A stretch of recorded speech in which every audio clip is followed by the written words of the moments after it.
All right. I don't know if anyone can hear us, so let me check this real quick. Edit mic settings. Here we go. Nope, that's not what I wanted. This is embarrassing. All right. Stop mic. Nope. You can't hear us. Thanks, Tahu. I appreciate you, buddy. All right, folks. So now that I know you can hear me, it's weird because I usually have someone on the other side of the screen. But tonight I have my beautiful wife here. Hi. This is Molly. We been doing this show for, I don't know, all over 2 years now, 2.5 maybe. I don't know. We started in May of 2 years ago, and I always talk about you, so I wanted to have you on the show. People assume that I force her to watch Star Wars. I'm here to prove that that's Only not true. Some of the time. Only some of the time. Yeah, we're gonna get to know Molly a little bit tonight. She's got some fun Star Wars questions, I think. You wrote some stuff down. I did. All right. Don't make fun of me for my lack of knowledge. Well, that's why you're here. The whole galaxy. So we're asking everybody in the chat tonight to it looks like something happened over on Instagram and it's not working properly. We are having weather issues, storms. We're in a tornado watch, tornado warning or watch, one of the two. Watch for now. Yeah, watch for now. If you're Kansans, you know that means nothing. As a not a Kansan, I'm like, oh my God. So, all right. So, Molly, tell me, before we met, we've been together how long now? We've been married for 3 years. Married for 3. We've been together since start of 2020, 2020. Basically. So, COVID buddies for life. COVID buddies for life. So 2019 and beyond and prior, what were your thoughts on Star Wars? I didn't really have much of a thought on Star Wars. I didn't watch a ton of it. Mostly if I was hanging out with guys, I would watch it. My earliest memory, I think I told you this, is my brother. When did episode 1 come out? 1999. Okay, so in 99, I would have been 11. My brother was 8. My earliest memory of it is my brother going around the house trying to impersonate Jar Jar Binks. So I think I know he's a loved character, a hated character from all across the spectrum. And he annoyed me so much, my brother, when he would be like, Misa Jar Jar Binks. And I just, pretty good. Thank you. Yeah. As an 11-year-old girl, I hadn't quite learned that if you just ignore him, he'll go away and he'll stop. Yeah. So I would be like, Matt, knock it off. And he would just do it more. And so that annoyed me most of the time. But since I've been with you, we watched a ton of it.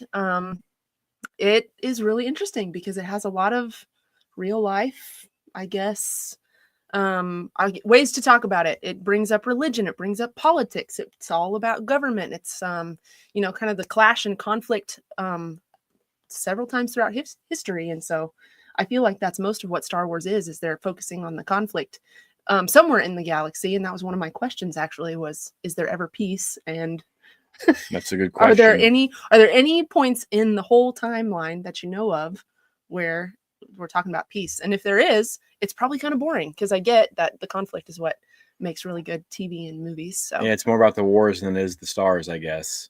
So yeah, that's a good you're point. Right. All right, yeah, those are good questions. I'm looking forward to getting into these questions. You have watched all the movies with me. We've been to the theater to see a few during COVID. We've gone and seen re-releases.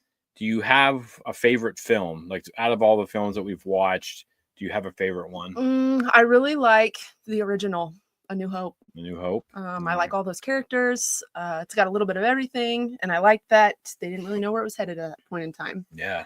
Since then, I really enjoyed Andor. That series has been very tumultuous, I'll say, like emotionally, I guess. Like a roller coaster. Yeah, there's all kinds of stuff that goes on in that season. Skeleton Crew was fun. Yes. Like you've mentioned, I'm sure it has a real Goonies vibe. So I really like that one a lot. If you're listening to this and you like Skeleton Crew, we just had Ravi, aka Wim, on the show. So he's our second star from the show on, and he was incredible. As teachers, high school teachers, those kids were like in 6th grade when they filmed that show, and then now he's going in. He personally, I don't know about the other ones, but he's going into 9th grade. And he's talking about directing movies and writing, directing, producing films on our show already as a 9th grader. And he's 14. And he's 14 years old. And, we can, and it was funny because I told him, I was like, I can barely get kids to turn in assignments. And you're here writing a movie, directing the movie. Impressive. So, yeah. A+ on those projects. A+ on those projects. So, all right. So there's a little bit of Star Wars background. We have gone to...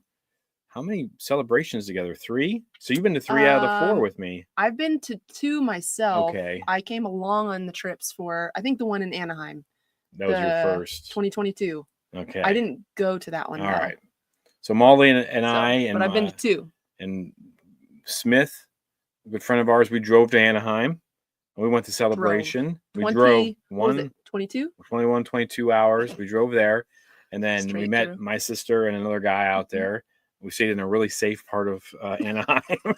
Lots of fireworks at night. Lots of fireworks at night. Fireworks. So, and then after Celebration was over, what did we do? We got married. The only downer was it was in a Star Trek location, but it was really beautiful. So that was pretty cool. The Valley of Fire. We got to see the rock where James and Picard did all that stuff. Anyway, so that was our first experience. And then we went to London together. Yep. And you went to Celebration there. I did. I went to one day, I think. One day there. Sunday. And then we just got back from Japan, and you went with me with that one. Yeah, that one was awesome. What did you think? Okay, so the first time, any differences, I guess, like what were your expectations going into Star Wars Celebration? And then how did it, kind of like, did it live up to the hype? Were you nervous about, like, oh my gosh, it's going to be a bunch of nerds? And I was a little bit nervous about that because I was like, what am I getting myself into? Someone's going to ask me a question and I'm not going to know anything. And I'm going to look like an idiot in front of all these people. But when I got there, I was surprised to see how many costumes there were. I was surprised to see all of the like set pieces, I guess, the things that they built. That was really, really cool. Just getting to see the craftsmanship, I guess, that people have come up with, and all the booths. I really enjoy. We didn't have so much of those at Japan. No, it wasn't. But people's homemade things, and they, their wares that they're selling, their art that they've painted or drawn, or it's incredible. People are really creative, and I really like that part of it. Yeah, it was pretty cool. I mean, that would be Japan was my 4th one, so they've all been pretty similar. Obviously had different experiences, all of them. You went to panels. Did you go to panels you didn't go to any panels in London? I don't think I went in London because I didn't get any on my ticket or whatever. But then you got everything this time. Well, and some I passed off to you. Yeah. So I went to the main Andor panel this last time in Japan. That was huge and really awesome. Yeah. We got to be the first people in the world to see the first episode of season 2. And that was that was really cool. Right? That big screen, all those people. And that's what the thing too is people don't understand. Like some people don't like, oh, I don't want to go see those events, and there's nothing like it for get so emotional and stuff like that. And you're not a huge Star Wars fan. You enjoy it, but like you can feel the difference. You can feel the energy coming from all the people and just it's contagious for sure. The joy, the excitement, it's a lot of fun. Camaraderie. Yeah, I guess that comes along with it. A lot of fun. So, all right. I'm trying to think of. Do you have a favorite character? That's a tough one. That is kind of a tough one. I think you need to break it down more. Okay. I don't know if I have a favorite character, but I could come up with because I like the classic A New Hope. I really like Leia. Yeah. I like her as a little girl in Kenobi, and I like her grown up as well. I like Han a lot too, because he's kind of the bad boy of the galaxy. She's attracted to those folks. Let's see. I really like I like all the new droids that we're seeing. The one L3 in Solo, we watched that the other night. She is mouthy, but she is funny. Yeah. And it's really sad we don't get to see much more from her. Let's see. I'm trying to come up with any other ones. If we keep talking, I'll come up with some more, I'm sure. All right. But yeah, there's a lot of good characters. Yeah, there's tons of good characters in Star Wars. I think that a lot of good villains. Yeah. You have a favorite villain? It's hard to pick one of those. I don't know if I do have a favorite villain. I'll have to I need to think about that one a little bit more, I think. All right. Sorry, folks. I've got some technical difficulties over on Instagram, I think. I'm just trying to find out what's going on here, and I'm not in my usual setting. So, all right, cool. Well, then, yeah, the glorious side of podcasting. Yeah, there's a lot going on back here. Yeah, It's pretty impressive what kind of setup. Bunch of different things, got screens everywhere and stuff like that. All right, so I'm trying to think, is there anything else that the people need to know about you before we dive into? Also, tell everybody that I don't force you to watch Star Wars every day. He does not force me to watch Star Wars every day. Although the last couple of days we've watched a lot of Star Wars. Well, I've tried to do my research a little bit, so I don't sound like a complete, ignorant fool when I'm asking some questions. But you're asking questions, and I think it's kind of fun. Like, most of the time, like, sometimes you ask me a question, I'm like, well, it's this, obviously. And I'm like, oh, wait a minute. Like, you don't know it the way we do. So it's kind of interesting to, like, hear the questions you have, because it's like yesterday we were talking with Jason from A Dad Who Likes to Read, and with Taylor, and we are talking about a book that'll come out sometime this week. That was a fun episode last night that we recorded. But like the three of us, we all know, like, we know, like, the High Republic, and we know, like, Avar and Indara and these characters in that book. We know them inside out and backwards. So we're like, would you enjoy this? Like, if I gave you that book, would you enjoy it? Do you know what I mean? That's kind of what we're trying to figure out.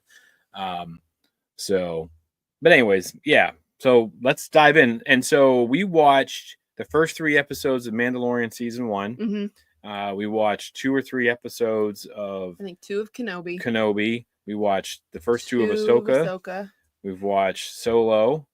This is just like in the last couple of days, once she finally agreed to come on the show. So we're like, let's just watch stuff, and you can ask questions and stuff like that. So, and then I don't know if there's anything else we've done.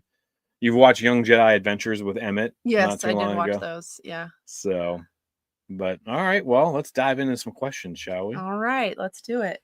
As a good teacher, she's got her notes. Notebook. Can't look at any. All right, I'm not looking. I'm going to try to go kind of broad to more specific, I guess. All right. So first, as a Star Wars fan, and you mentioned Star Trek a little bit earlier. Mm-hmm. Star Trek fans are called Trekkies. Yes. Do Star Wars fans have a name? Cooler than Trekkies. Oh, all right. I don't know. That's one thing. They got that cool, like, live long and prosper. Yeah. Do you have a thing? I thought that maybe the Gormans gave us that. I can't remember what they did now. They did like this kind of thing. I thought maybe that was going to be our thing, but it doesn't seem like it's caught on. But we don't have a thing. What do they do? They did something like this. I can't remember. It was like a greeting or a goodbye.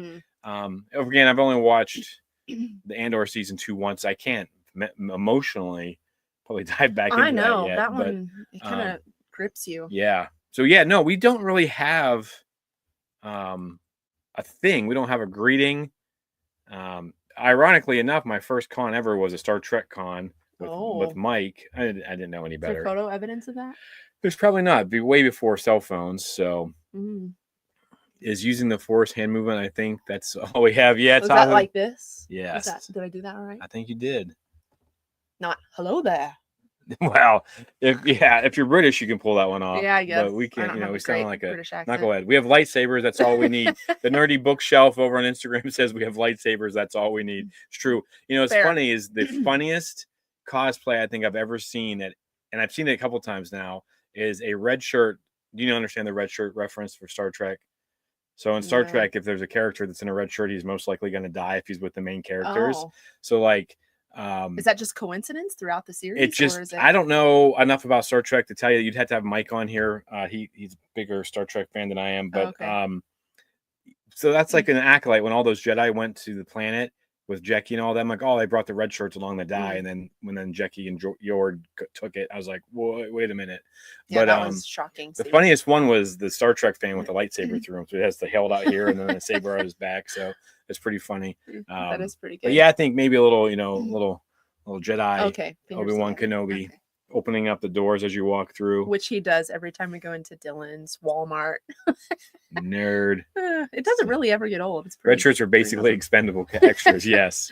Yeah, absolutely. Okay. So there you go. Good to know. All right. Well, I guess let's talk about some lightsabers a little bit. Okay. What gives lightsabers their color? Well, the kyber crystals. Okay. So I will say this too, folks. I have not. I don't know what it is.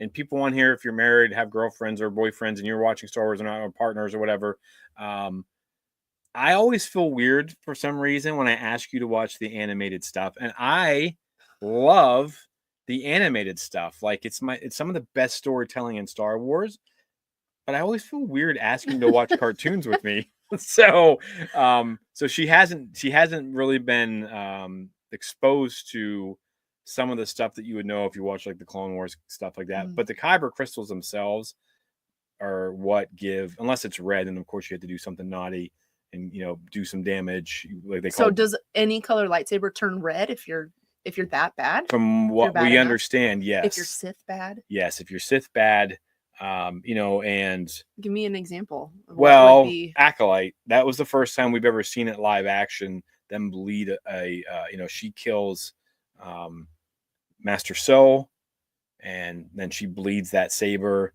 And there's hit or miss, and I know people are like, Acolyte or whatever, but it was a pretty cool scene. If it was in the show that, they bleed it, Nerdy Bookshelf. Thank you. And then in the comics, the Vader's second run of comics, he kills his Jedi and then bleeds the crystal. You just had to be a bad dude or a bad man or woman. Because I mean, Osha, is it Osha? I always get Osha and make confused. It's been a long time. Well, they kind of trade places. Yeah, they do. They do like switch. So whichever one. Not like a Parent Trap situation. No, not in a fun way. No, more murder you kind of way. And it's a slow switch too. I feel like. We noticed series. It as we were watching how they started like slowly, like the clothes started to change. Like one was in white, one was. Yeah, that's a good point. But yeah, so that's kind of how it goes.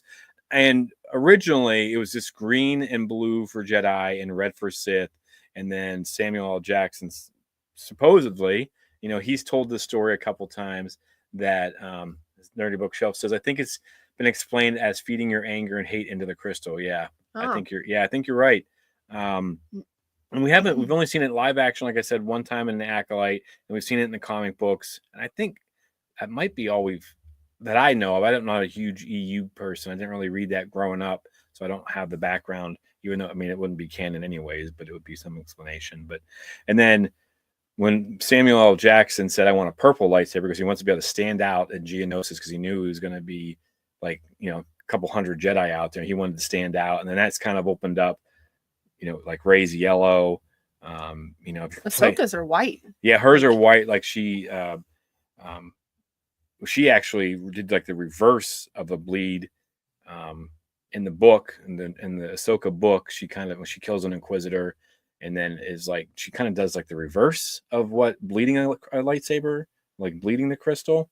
So that was kind of cool. I'd like to see that, live action possibly sometime, but who knows? She killed an Inquisitor. Yes, they came after her on a planet she was hiding out on.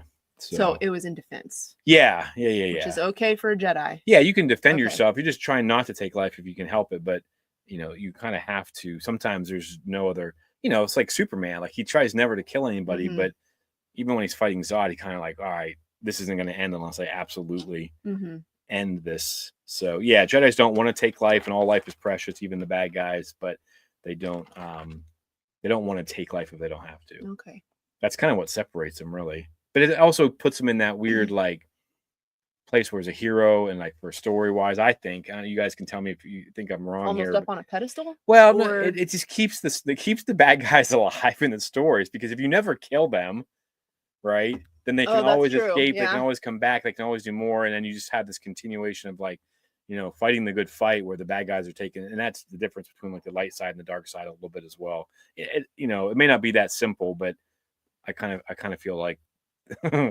as someone who's tried to write books and things like that and stories, like I think that's probably like the easiest way. Like it's like in Star Wars, like it feels like no one ever really dies. That way they can always do what they want to do and bring people back in stories. Like wherever even the story wants to go. They can bring them back if they want. Do you like that bit of Star Wars? That the galaxy is the limit, honestly. Right? Well, yeah. I mean, I thought like with Andor, it was really exciting because I thought all the characters were going to die. I had no idea that I thought Bix was going to be the first one to bite it, and that was going to drive him but they handled it. That just shows you, like, Gilroy's and the people, Simon Kinberg's of the world, they know how to tell a good story. But I feel like characters need to die, like it was with Tech. He was one of the Bad Batch characters in Clone Force 99. When he died, that's all we talked about until the third season came out. It was like, oh, how's Tech going to come back? And oh, he's that person, and then he was dead. I mean, he was just dead, and it hurts, but it made his sacrifice worth it, I think. So I would like to see. I want to see characters die. Like when Jackie ate it. I mean, I'm still like, oh, because I thought she was going to be like the next little Ahsoka kind of character. I'm like, I mean, you remember my face. I was like, what the, it's a family show, so I won't scream out. That one still hurts. Yeah, it does. And we're only with her for a tiny bit. And of course, we got a book coming out, I think, in July. Tessa Gratton wrote that. And I mean, she's even talked about, Mike, a guy who loves Star Wars. What's happening, Mike? We're just on here. This is my wife, Molly. We're talking Star Wars. She's asking me fun questions, and everyone in here is allowed to Instagram and YouTube. You guys are allowed to give your opinions as well. The more the merrier, to be honest. Yeah, for sure. I don't have all the right answers, so and I have none. But yeah, I think if characters die, it gives it stakes. Like that's one of the reasons. Like that's the reasons that the Andor works so well, is because you just thought like, oh my god, like who's gonna live, who's gonna die. Brasso eats it, and you're like, oh my, it hurts. So yeah, that was gut wrenching. Here we go. Audrey Allen says, "What's your favorite of the OG movies?" Oh, A New Hope, definitely my favorite. Hi, Audrey. So, good to hear from you. Audrey and I will be teaching buddies now in 259. Oh yeah, together. That's right. Not in the same building, but maybe we'll see each other at some trainings or something. That'll be fun. Cool. So, but yeah. All right. Can anyone become a Jedi? Well, according to Ahsoka, and you guys remember when? Yeah. So I'll get to that in a second. When Chewbacca died. Yes. According to, what was the question again? Can anyone become a Jedi? According to Ahsoka that we just started watching, and you've watched all of that. Sabine doesn't really have what we consider like, even Hugh Wang kind of calls her out. Doesn't really have like, he says like the Jedi would never have accepted her, but I think they're trying to change that narrative. Like everyone has the Force. You might just have to work a little bit harder to access it. So I think I'm going to say yes. You can tell me in the chat if you disagree with me. I think that in the beginning, that's not the way it was? I don't think it was. It was really kind of like geared towards like the Skywalker family, and like only certain people had it and things like that. But the more they explain the Force and how it makes sense to me. It morphs a little. Well, it makes sense if the Force is everything and it flows through everything and it connects everything, then everything would have the Force. Yeah. So it's just your ability to call on it. I think is what separates Jedi like Yoda and somebody else. I don't know. And Nerdy Bookshelf says, remember when Skywalker or Chewbacca died? Yes, I remember getting really mad, and then I realized like, oh wait, we haven't seen him with Lando yet. So I was super mad when because that was part of the trailer. Is that what? Yes, because the trailer kind of ruined it. Because like he dies, and he's only dead for like 30 seconds anyways. It didn't really earn it. Is that when the ship blows up? Yes, and Rey. Yeah. Rey. That was kind of shocking to me because I don't know that I saw the trailer before I went and saw that movie. And I was like, what? He can't go. No. Yeah, one of my favorite top 3 characters. He's a good character too. Yeah. He's a great one. Yeah. All right. So what about a Mandalorian? Can anybody be a Mandalorian? Well, according to... Or is that a like race of people? I think people from Mandalore, I'm not sure exactly how that works. And people on here can tell me too, but from my understanding, like Din Djarin is a foundling, and you agree to become, walk the way of the Mandalore. Just like we watched those first 3 episodes. It's not an easy life. Now, granted, the Children of the Watch, which is what Mando is, they're kind of seen as a little cult. So, but I do believe, and I don't know if you can do it when you're older, because like Jango Fett was a foundling, and so okay, yes. Define a foundling then? Is it exactly what it sounds like? Like he was just found and brought up in the way of the Mandalorian? Yes. Or and then you have to accept it. Like, remember in season 3, I don't know if we only watched that once because I wasn't a huge fan of it, but Nerdy Bookshelf says, yes, anyone can, it's a creed, not a people. Yeah, that's kind of Okay. what I was, yeah, that's a good way to put it. That's what I was thinking. It's a you way, make a commitment. yeah, it's a way of life. It's like becoming Catholic or becoming Protestant, or Okay. it's like you commit to a certain way.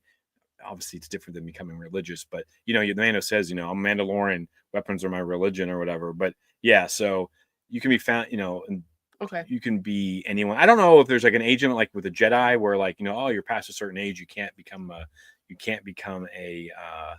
Mando now, but like they saved him as a kid, and that's how he Okay. yeah. Well, let's talk a little more about him. All right, Ninja. What's his beef with droids? Well, right there at the beginning, because yeah. we watched the first 3 episodes and he made some kind of comment like, yeah, "Oh, well, another droid." Or, yes. Oh, yes. And thanks for bringing up that memory. Anaheim was like the worst situation for me, and they never know 2020. Oh, hey, thank you. They never know 2024 420. Wow. Standing right beside that guy. Yeah, the love is stronger than Asajj and Quinlan. You know it is. You know it is. She might not get that reference, but yeah. I do not. Sorry. So, is that another animated reference? Yes. Or books? Books, and well, Okay. it was, yeah. We can get, it's a great love story. Asajj Ventress. Is she in Light of the Jedi? No, she is like original trilogy time, like Clone Wars stuff, and well, she showed up in the Bad Batch. But yeah, it's so, and she's in love with Quinlan Voss, who they mentioned in mentioned him in Kenobi. So, but what were we talking about?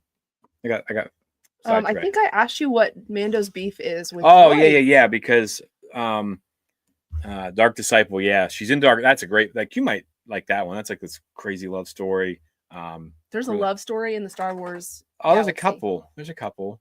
But yeah, this is a Jedi, and she was a Sith apprentice, and then she's got beef with Count Dooku, and they want to kill Count Dooku, and they start to work together, and then they fall Jedi in and a Sith apprentice. Yes, they kind of fall in love with each other, and then that causes a whole bunch of breaking all kinds of rules there. Yes, and that's not the only time. And we've just started Trials of the Jedi, and Elzar and Avar.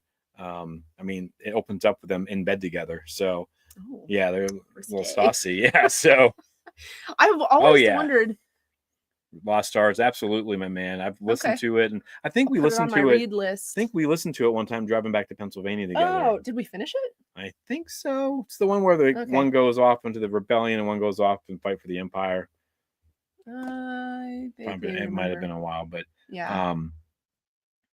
I forgot your question again. The Mando and droids. Yes, so he's not a fan. Not a fan. I think it's because of over those first 3 episodes, they show those flashbacks of like the separatist droids and things like that attacking his people.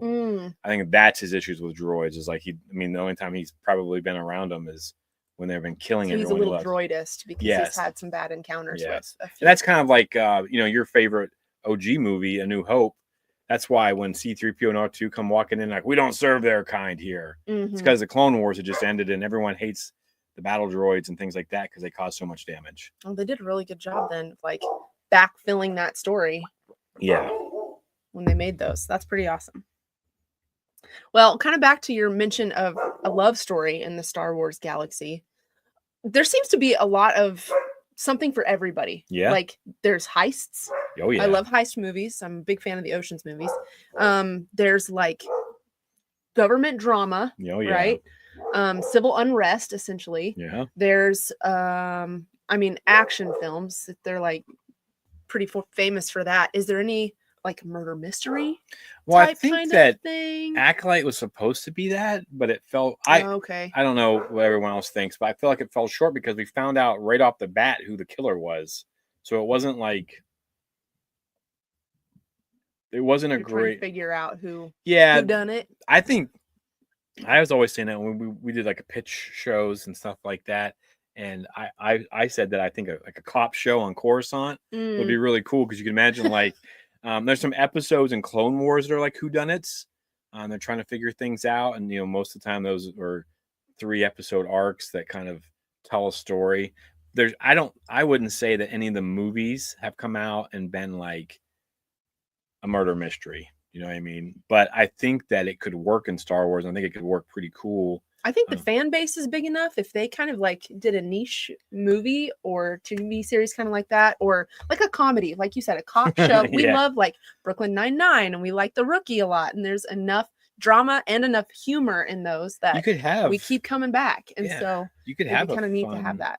Yeah, I think you're right. I think you could have like fun characters and you'd have all the Star Warsy things. You could do crazy stuff like weird murders and weird ways to figure things out and almost a Sherlock Holmesy kind of thing. Mhm. But All right, I have some like just basic kind of weird questions. Maybe not weird, but like basic questions. So I think the first one I asked you the other day, and I was like, no, wait, don't answer it now. You can answer it on the show. But is a parsec a unit of time or distance? Or is it some kind of like it's geography? both. And people out there will have to help me out with this one. But just in Mando alone, they talk about Nerdy Bookshelf loves the idea of a murder mystery. Find a Sith or something dark is behind it. Yeah, that's kind of what I thought Acolyte was going to be, and then it wasn't. There's a lot of good things in Acolyte, but there were a lot of bad things too. I think that just kind of there's a reason we're not getting a season 2, I guess. But Mm. yeah,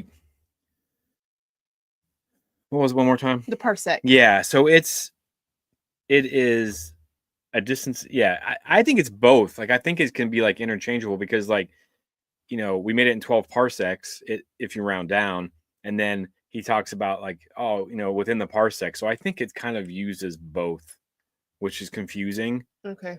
But it's those are some of the things, and some Star Wars fans will we forgo because it's not really like science fiction. It's like science fantasy is what people kind of describe Star Wars as, is because it's not like Well, and I guess a lot of it doesn't make sense. Like Star Trek tries to explain things and things happen based on logically, like logic. Yeah, like they like physics and stuff. In Star Wars, it doesn't really work that way. So you just kind of have to suspend your belief, and that's where Star Wars fans always get into fights with you. Joke, well, you'll forgive this, but you won't forgive that kind of thing. And it I think it's opened up a can of worms for you're just splitting hairs at that point. Yes, okay. And no one can win those battles, and so. All right. Here's a real obvious one. Do blasters ever run out of ammo? I don't know the answer to that. I think they overheat. They do? I think they overheat. Well, that makes sense, I guess. They overheat a lot of people. Yeah. So. And you can set them to 2 different. Don't spock my Star Wars. Yeah, we're trying not All right. to. Yeah. Sorry. So. You can set blasters to stun, yes. right, or to kill. Yes. Is there any instances where somebody did the wrong one on accident? Not that we've seen on screen, but I'm sure. I feel like that would be a really easy mistake to make. They can run out of charge. Yeah, okay. That makes sense. So yeah. No, I don't think so. I mean, we've watched clones snap and kill Jedi by accident before Order 66, but I mean, they knew what they were doing. Yeah, it's a wonder any like actual humans ever fight their own fights with droids, because they're almost indestructible.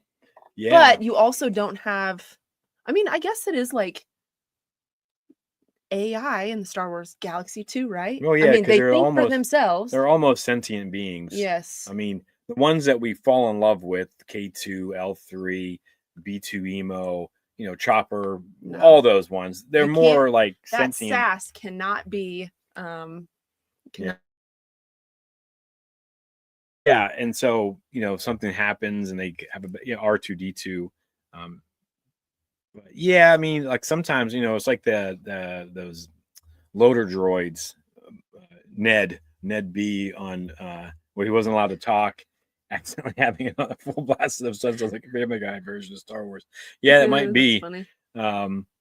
So yeah, I don't know. I think yeah. All right, Coruscant.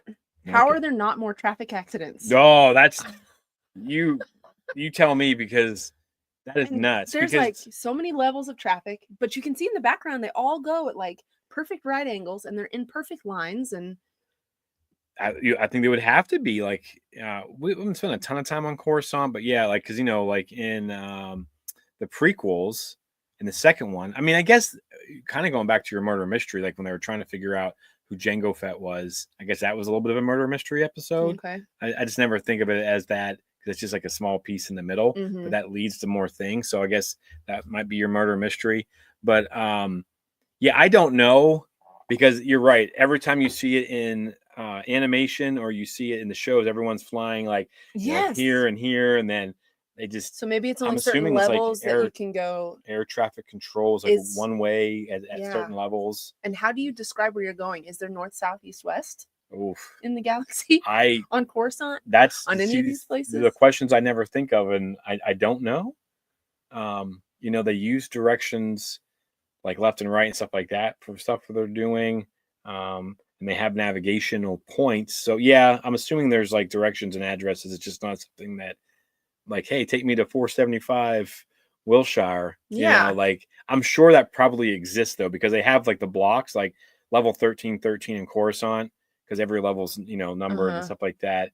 So there's probably like a level number, a zone, like the 1,000 block or the 2,000 block, kind of like what we do. And this is again, I'm just kind of trying to use my rationalization. Coordinates on an XY axis. Yeah. Okay, so what's the point of origin on the XY axis? I'm a math teacher, so this is why I'm thinking about these things. If we're talking about the XY axis, you have to have one singular point of reference for all of it. Yeah, that's a good point. Is there a center of the galaxy? Maybe Coruscant, since it's the capital. I mean, it changes, but that's a pretty good question too, because like during the High Republic, they're all out there. Ciao, John, over on Instagram. When they're plotting courses throughout, like they're plotting these hyperspace routes where they're flying and then doing these little jumps and things. So yeah, I don't know. That's actually a pretty good question. I don't know if that's ever been really looked at in Star Wars before. Not that it really matters, but well, that's a good point though. Like, I think Star Wars would have less arguments. I mean, people can still argue about Star Wars, but if it was more based a little bit more in, like, it had rules that they didn't have to make sense, but if the rules were there and we knew to follow them, like that's a good point. Like, what is the? Well, yeah, because there's so many different authors. There's people that are writing fan fiction. I mean, all these. There's a story group. The details are kind of what are the thread that weaves it all together. Right? There is a story group. Pablo Hidalgo and a few other people are like the gatekeepers, almost, if you will. No, that's not necessarily a positive term these days, but they kind of hold on to they try to make sure that everything falls in line, everything works, stuff like that. Let's see. Nerdy Bookshelf says, I would assume each planet has its own XY axis for ships to navigate once they enter. Yeah, that's kind of what I was thinking too. But like, so Coruscant would probably be like a certain, certain area. And then John Marston says, do you consider Legends canon? I mean, I want to. I've not really read them. I've read a couple Legends books, and I love them. Plagueis, the Kenobi book, which I think would make a great season 2 for Kenobi and wouldn't interfere with any of the storyline. But I honestly, John, I haven't read enough of them to really get upset about it, I guess. And I know that if I found books that I really, really loved and they got taken away as far as being the true stories, I think I might be a bummer, but I just kind of go with it. So there'll always be canon to us that grew up. Yeah. So, I mean, that's fine too. Like, you just got to kind of suspend your belief, I think, a little bit when it comes to like, well, that didn't happen in canon. Although they are bringing more and more things from canon into it. Like, they're slowly pulling, the Sith, not the Sith, but the Stormtroopers and the Rise of Skywalker, their battalions are all named after Sith Lords. So I think they're trying to do things that are slowly pulling it together and they'll go back. I just think it was another, like, canceling that was like another weird, just one of those unthought out moves. Like, hey, let's make 3 movies, but not have them from, not that's not how them planned out, kind of thing. They just wanted them to start making money, and I think that shot them in the foot a little bit from a certain point of view. Yes, and that's the thing about Star Wars is it's your point of view. Just like on our show, we want everyone to enjoy what they enjoy and not tread on other people for not liking it. And I just don't have the background in EU expanded universe or to really make that call, to be honest. So, all right, I think we got time for like one more question. Okay. Let's see. Should I make it a good one? Sure. Should I make it a silly one? She's got a list, but folks, she'll be back. Don't worry. All right. In your opinion, this is when it gets dangerous. Which Force user shows the greatest display, I guess, or use of the Force? Like on screen? Yeah, on screen. Can it be from a book too, or does it need to be on screen? Yeah, I suppose it could be from a book. I probably won't know that reference. No, you won't. So let's stick to on screen. On screen, because all the High Republic stuff, and then the Lords of the Sith book, there were some really cool. This question came up too when we were watching little Grogu save the Mandalorian from the Mudhorn. Yeah, and so I was like, dang, for a little guy. He's pretty 50 impressive. Years old too, but okay. But yeah, you're right. But everybody treats him like a child, and they call him the child. So I was just curious. That's some weird in the running or not? No, I don't think so. I'm gonna show my favoritism here. I think a little bit. Maybe Kenobi's ass whooping of Vader in the Kenobi series is probably like one of the that's kind of like I was like, holy crap! It's probably either that. Live action. That's probably the most live action we've ever seen. Well, that's impressive too, because he was kind of rusty, right? Yeah. Out of practice. Throws down a lightsaber. I won't fight you. Yeah. You're right. That's a good point. Per species would be considered young. But those are all good points, you guys, over there on Instagram. And then I think Ahsoka in the last season of Clone Wars, when she's on the ship and she's fighting all the clone troopers, just goes nuts. And they, how powerful she is in the Force. So, but yeah, I mean, I guess it's kind of like this, like Nerdy Bookshelf. You have a really good point. Like, I think a certain point of view is like, you see the biggest act of being a Jedi as Luke throwing down his lightsaber, which is awesome. Like, I didn't even think of that. And that's true. Like, to do that in the face of your own peril. That's a great point. And then I'm sitting here thinking of like an impressive show of power, of force. I guess that's what I was thinking too. Yeah. So that's why I love the show is people, they pop on here and they give us these little nuggets like that. And that's fantastic. Yeah. I would probably say Kenobi going ham on Vader when he finally like levels up, and then Ahsoka in the last couple episodes of season. 'Cause I mean, her fight with Maul, like I still get emotional watching that. Like just the music, the fact that that there were two people who did that fight against each other, and they motion captured it, and then of course she goes onto the ship and has to escape, and that is a massive show of force. I've probably watched those 3 episodes more than anything. So cool. But all right. So I was actually going to do an art. I was thinking about doing a. That was really silly, but I was thinking about doing a episode like this. It just had popped in my head. So, but anyways, I want to thank. First off, I want to thank my wife Molly for coming on. She was very nervous, but these are great questions. Like, well, good. Yeah, I loved it. Like that, you made me think about a lot of things I haven't thought about in Star Wars before. And I want to thank everybody in the group chat over on YouTube. I want to thank everybody, John and Nerdy Bookshelf and you guys over there. Really, really appreciate you guys tuning in. Not sure exactly what next week looks like because we might be on the road. Mike might have to handle it. He's doing family stuff tonight, but we'll let you know. You get a yay, Molly, from the Nerdy Bookshelf. Thank you. So, and but that was a lot of fun. Yeah, it was. I thought because we were talking before we got on here, like let's just try to get 30 minutes. We're both kind of nervous. The time flew. I looked back there. I was and it does when you start talking and having fun with Star Wars, and that's kind of what we aim to do. He's talking about the Ray Park coming back for that fight scene, which is really cool. But yeah, so everybody again. Tahu says, "Come hang out with us again, Molly." been Yeah, fun. be happy to. He's just getting started with his day too because he's over in Australia. Oh, So we that's found, awesome. yeah. So he's Kiwi in Australia. You've got a So global audience. yeah, we do. Woohoo! International Star Wars show. But all right, folks. Again, thank you all so much for joining in and tuning in, joining in. I love it. It's way more fun that way. Clan Brenda Lauren, I'm going to get to go and explain Asajj and Quinlan to her off air because that's going to take a few minutes. I guess I could probably show her the episodes of. We have a couple Lego helmets to finish. We so do have some that. Lego helmets to finish. So yeah, there we go. John Marston says, I would dedicate my life just to hearing about the Star Wars universe. Yes, I could. Yeah, life earnings. Okay. All right. Awesome. Well, thanks you everyone. Cool. Yeah, thank you. See ya. This is the awkward trying to